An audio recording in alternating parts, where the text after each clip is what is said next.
کیا غسل کرنے سے بھی وضو ہو جاتا ہے؟ کیا غسل کرنے سے وضو ہو جاتا ہے؟ میں نے اس بارے میں کئی باتیں سنی ہیں. کوئی کہتا ہے ہو جاتا ہے، کوئی کہتا ہے وضو کی نیت کرنا ضروری ہوتا ہے ورنہ نہیں ہوتا، کوئی کہتا ہے وضو الگ سے کرنا چاہیے، نہانے سے وضو نہیں ہوتا. اختر علی سعودی عرب سے. دیکھیں، وضو میں 4 اعضاء کا دھونا فرض ہے: چہرے کا اور ہاتھوں کا کونیوں تک، سر کا مسح اور پاؤں ٹخنوں تک.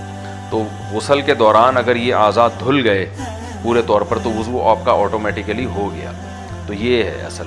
باقی سنت عمل یہ ہے، صحیح طریقہ یہ ہے کہ جب غسل کیا جائے تو آپ صلی اللہ علیہ وسلم نے جو غسل کا طریقہ سکھایا، پہلے وضو کریں پھر مکمل غسل کریں.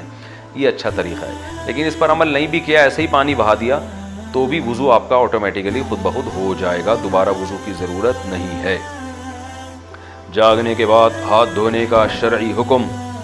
صبح جاگنے کے بعد ہاتھ کو دھونے کا جو حکم ہے، اس کی شرعی حیثیت کیا ہے؟ نیز آج کل نل سے پانی لیا جاتا ہے، تو کیا ہاتھ دھونے کے بعد نل پر پانی بہانا بھی ضروری ہوگا؟ مسز فیصل فیصل آباد سے.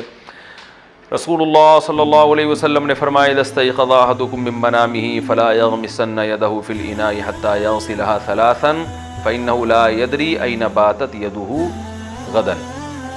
کہ آپ صلی اللہ علیہ اين باتت يده بلمس، کہ جب تم میں سے کوئی شخص جاگتا ہے تو اپنا ہاتھ برتن میں ہرگز نہ ڈالے جب تک 3 دفعہ دھو نہ لے، کیونکہ اس کو پتہ نہیں ہے کہ اس نے ہاتھ نے رات کہاں گزاری ہے. رات کو گندگی بھی لگ سکتی ہے ہاتھ کے اوپر.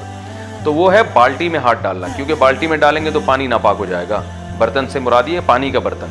تو آج کل جو نلکے ہیں تو اس سے ہاتھ دھو لیں تو وہ تو بہت اچھا ہو جائے گا. باقی یہ کہ نلکے کو بھی ہاتھ سے دھونا ضروری ہے، دھو لیں تو کیا جا رہا ہے، تھوڑا سا چلو لے کے نلکے کے اوپر ڈال دیا. تو اس میں البتہ وہم ہی نہ بنے، کیونکہ پھر وہ جہاں جہاں جیسے کرونا وائرس پھیل رہا ہے نا، تو ایسے لوگ سمجھتے ہیں ناپاکی بھی پھیلتی ہے.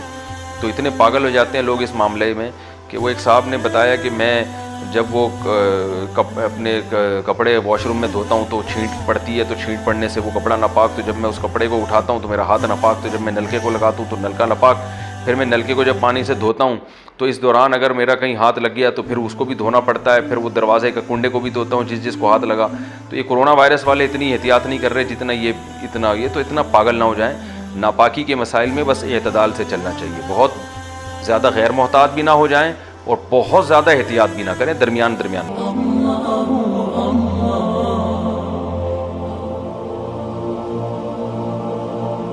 اللہ